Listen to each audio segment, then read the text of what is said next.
မင်္ဂလာပါပရိသတ်မျိုးတစ်လို့အနေထားမှာတောင်ကျွန်တော်တို့ဒါ1 square feet ကို3သိန်းကျော်လောက်ပေါက်နေတဲ့အနေထားတစ်ခုမှာပြိုးလေမြို့ရဲ့ဒါရက်ွက်ကြီး6မြို့ဟောင်းဂရန်ကိုမှခြံခွက်ကျဲကျဲနဲ့လဲနေရမယ်1 square feet ကို3သိန်းရရှိမယ်ခြံခွက်အကျိတစ်ခွက်နဲ့ကျွန်တော်မိတ်ဆွေတွေကိုမိတ်ဆက်ပေးပါမယ်ဟုတ်ကဲ့ကျွန်တော် SMD ကိုကျော်ပါဟုတ်ကဲ့ဒါကျွန်တော်ရောက်ရှိနေတဲ့နေရာဆိုရင်ဒါပြိုးလေမြို့ရဲ့မြို့လေကောင်းလို့လဲပြောလို့ရတယ်ဒါရက်ွက်ကြီး6ဒါ cherry လမ်းဟောင်းပေါ်ကိုရောက်ရှိနေတယ်ဒါ cherry လမ်းဟောင်းဆိုတာတော်တော်များများလဲသိမယ်ဒါ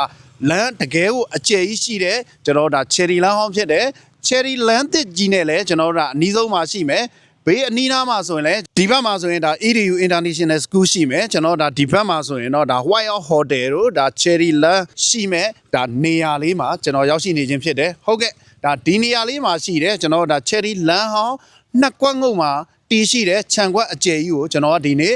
ကျပ်သိန်း2200ညှိနှိုင်းဈေးနှုန်းနဲ့ကျွန်တော်မိတ်ဆွေတွေကိုရောင်းချပေးမှာဖြစ်တယ်မြေခွက်ရဲ့အကျယ်ကတော့ဒါပေ60ပေ120ကျယ်မယ်ကျွန်တော်မိတ်ဆွေတွေဂရမ်မြေမျိုးစားလည်းဖြစ်မယ်မှတ်ပုံနေစာချုပ်ကြီးကိုတိုက်ရိုက်ချုပ်ဆိုလို့ရမယ်မြေခွက်တစ်ခွက်လည်းဖြစ်တယ်ဒါအရက်မျက်နှာလေးကလည်းကျွန်တော်တို့ဒါမြောက်အရက်လည်းဖြစ်တယ်လမ်းမကြီးနှစ်ကွက်ငုံမှာတီးရှိပြီးတော့ကျွန်တော်မိတ်ဆွေတွေအေးအေးဆေးဆေးတိတ်တိတ်ဆိတ်ဆိတ်နဲ့ဒါနေထိုင်လို့ရမယ်မြေခွက်အကျယ်ကြီးတစ်ခွက်ဖြစ်တယ်ဟုတ်ကဲ့ဒီမြေခွက်ကြီးကိုကျွန်တော်ကဒီနေ့ကျပ်သိန်း2200ညှိနှိုင်းဈေးနှုန်းနဲ့ကျွန်တော်မိတ်ဆွေတွေကိုရောင်းချပေးမှာဖြစ်လို့စိတ်ဝင်စားတယ်ဆိုရင်တော့ကျွန်တော်ရဲ့ဖုန်းနံပါတ်39